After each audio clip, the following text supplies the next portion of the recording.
है। कितने प्रकार है? 6। सर्वनाम का मतलब होता है कि जो शब्द संज्ञा की जगह में उपयोग लिया जाता है उसे सर्वनाम कहते हैं। एग्जाम्पल के तौर पर हम देखें, उदाहरण के लिए देखें तो जैसे रुहीना, यह रुहीना है। रुहीना अच्छा गाती है, रुहीना अच्छा लिखती है, रुहीना अच्छी लड़की है। तो हम इस वाक्य में बार बार एक ही शब्द दोहराते हैं संज्ञा को। रुहीना अच्छा गाती है, रुहीना अच्छा सुनती है, रुहीना अच्छा लिखती है।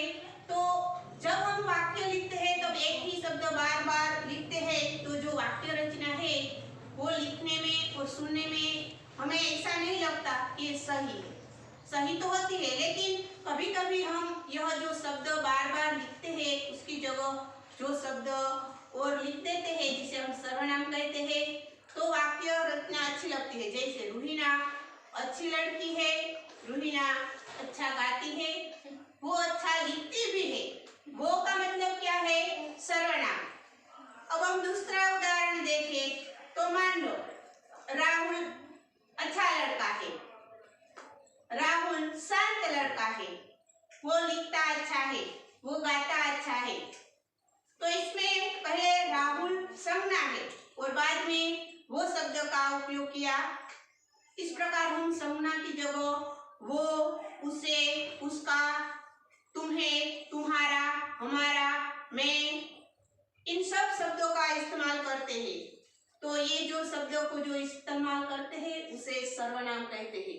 सर्वनाम का पहला प्रकार है पुरुषवाचक सर्वनाम। पुरुषवाचक सर्वनाम के 3 प्रकार हैं, प्रथम पुरुष, मध्यम पुरुष और अन्य पुरुष। प्रथम पुरुष में क्या होता है? बोलने वाला, जैसे कि मैं। बोलने वाला प्रथम पुरुष के 3 प्रकार है, बोलने वाला, सुनने वाला और अन्य। बोलने वाला में मैं अपना उदाहरण दूं कि मैं जैसे पढ़ा रही हूँ, तुम सुनने वाला और अन्य वह, उसे। तो इस प्रकार पुरुषवाचक सर्वनाम है उसके 3 प्रकार है। और दूसरा प्रकार है प्रश्नवाचक। ऐसा सर्वनाम जिसमें प्रश्नवाचक शब्द का उपयोग किया गया है। जैसे कि कोई आ रहा है, कोई यानी हम नहीं जानते कि कौन, नाम कोई बताया नहीं गया। इसी प्रकार कौन आवाज कर रहा है, कौन आवाज कर रहा है, इसमें सर्वनाम क्या है? कौन। तो कौन यानी हमें मालूम है, कोई नाम है यहाँ पे? नहीं है। तो कौन है वो क्या है? प्रश्नवाचक सर्वनाम। जिस शब्द से हमें प्रश्न का बोध होता है उसे प्रश्नवाचक सर्वनाम कहते हैं। अब तीसरा प्रकार निश्चयवाचक। निश्चयवाचक का मतलब होता है स्पष्ट। जैसे कि वह गा रहा है, वह गा रहा है, यहाँ पे बैठा है। तो जो दूरी और नजदीकी का हमें बोध कराते हैं, ऐसे शब्दों को निश्चयवाचक सर्वनाम कहते हैं। यह मेरी बुक है, यह मेरी बुक है। तो यह क्या है? निश्चयवाचक। वह तुम्हारी बुक है, जो दूरी को बताता है, वह तुम्हारी बुक है। तो वो भी निश्चयवाचक सर्वनाम है। आगे अनिश्चयवाचक सर्वनाम। अनिश्चय का मतलब होता है कोई स्पष्टता नहीं होती, जिसमें कोई हमें नाम नहीं बताया हुआ होता है, कोई स्पष्टता नहीं होती है। जैसे कोई आ रहा है, कोई आ रहा है, कोई बात कर रहा है, कुछ सुनाई देता है, कुछ, कोई, ये शब्द ऐसे है जिसे हम कुछ जान नहीं सकते, कोई निश्चितता नहीं दिखाई देती।